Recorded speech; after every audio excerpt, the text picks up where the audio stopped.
Mas gipakusgan karon sa Provincial ng gobyerno sa Davao de Oro ang implementasyon sa Oplan Baklas pinaagi sa koordinasyon sa Provincial Environment and Natural Resources Office Kunpenro. Tumong sa kahoy kalinga Task Force Operation Baklas 2025 nga pangtanggalon ang mga dili otorisadong advertisement o campaign materials nga illegal nga gipangpaskil sa mga punoan sa kahoy ug mga pampublikong istruktura.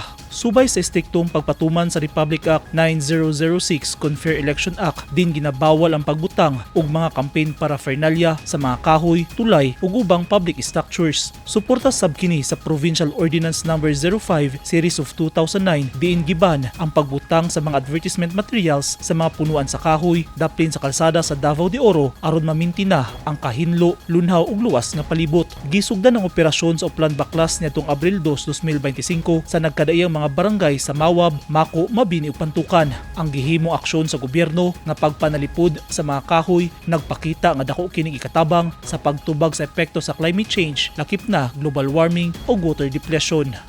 Eugene Hinutan, Newsline Philippines. Stay safe.